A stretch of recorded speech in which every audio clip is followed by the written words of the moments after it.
Justice Khanna अगले 6 महीने के अंदर कौन से फैसले लेने वाले हैं, उससे पहले आपको बताते हैं कि आखिर जस्टिस खन्ना कौन है।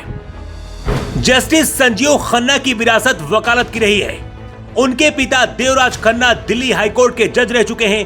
चाचा हंसराज खन्ना सुप्रीम कोर्ट के मशहूर जज थे। उन्होंने इंदिरा गांधी की इमरजेंसी लगाने का विरोध किया था। इसके साथ ही राजनीतिक विरोधियों को बिना सुनवाई जेल में डालने पर भी नाराजगी जताई थी।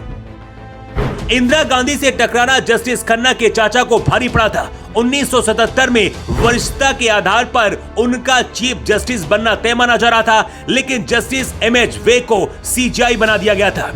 इसके विरोध में उन्होंने सुप्रीम कोर्ट से इस्तीफा दे दिया था। इंदिरा गांधी की सरकार गिरने के बाद वो चौधरी चरण सिंह की सरकार में 3 दिन के लिए जस्टिस हंसराज खन्ना कानून मंत्री भी बने थे।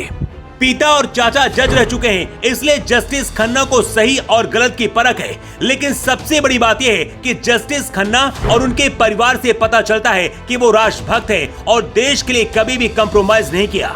जस्टिस खन्ना के चाचा ने अपने सम्मान में इंदिरा गांधी की सरकार के दौरान सुप्रीम कोर्ट से इस्तीफा दे दिया था।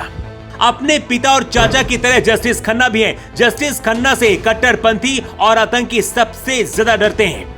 यहाँ तक कि पाकिस्तान भी खौफ खाता है। इसकी वजह कश्मीर पर दिया गया उनका एक फैसला।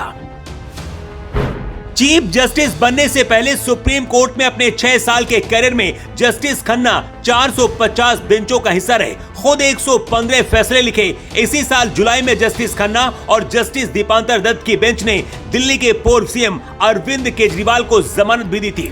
5 अगस्त 2019 को जम्मू कश्मीर से आर्टिकल 370 को रद्द किया गया था। बाद में मामला सुप्रीम कोर्ट पहुंचा था। साल 2023 में न्यायमूर्ति खन्ना ने 5 न्यायाधीशों की पीठ के फैसले में सहमति व्यक्त की थी और 370 को रद्द करना ही सही ठहराया था।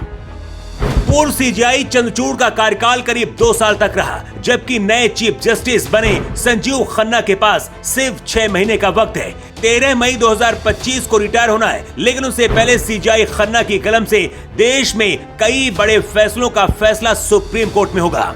सीजेआई संजीव खन्ना को marital rape case, election commission के सदस्यों की अपॉइंटमेंट की प्रोसेस, बिहार में जातिगत जनसंख्या की वैधता और इसके साथ ही सबरीमाला केस के रिव्यू के साथ ही राजद्रोह की वैधता जैसे कई बड़े मामलों की सुनवाई करनी है।